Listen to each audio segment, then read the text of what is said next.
నేపాల్లో సంభవించిన ఆకస్మిక జలప్రళయం తీవ్ర విషాదాన్ని నింపింది. నదులు అనూహ్యంగా ఉప్పొంగడంతో వందల మంది గల్లంతయ్యారు.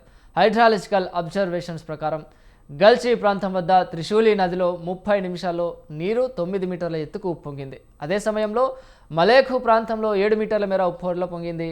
వర్షాలు తీవ్రత లేకపోయినా అకస్మాత్తుగా నీరు విడుదల కావడంతో పలు గ్రామాలు, పట్టణ ప్రాంతాలను జలసమాధి చేసింది.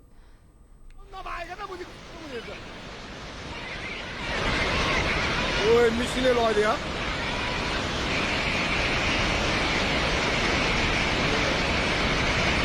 Oi, pai, eu só boto quieto. Oi, que máquina bateu aqui. Oi, lá por ele, oi. Oi. Olha, Didara, Nicolau Didara, já, oi, sempre sar. Mati, mati, mati, mati.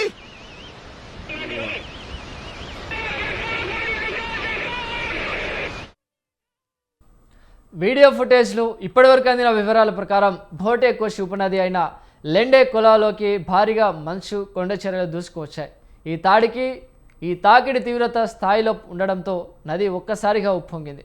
ఈ ప్రవాహంలో బండరాలు కిందికి దూసుకువచ్చాయి. ఆ తర్వాత నీరు భోటే కోషి నది ద్వారా త్రిశూలి నదిలోకి ఒక్కసారిగా ప్రవహించింది.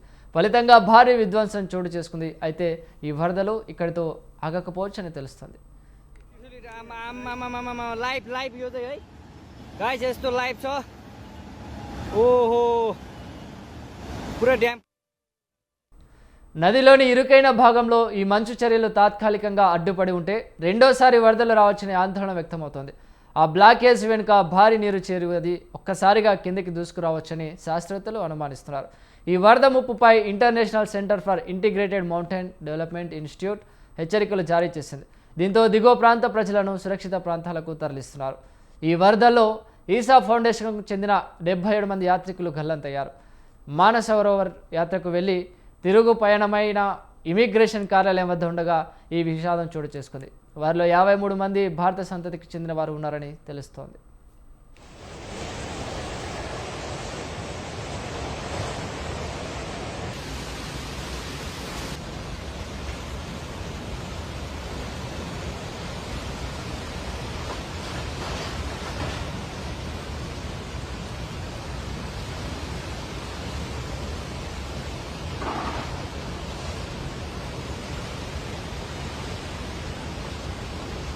पुरै त्रिशुली लाइभ यो चाहिँ है गाइस यस्तो लाइभ छ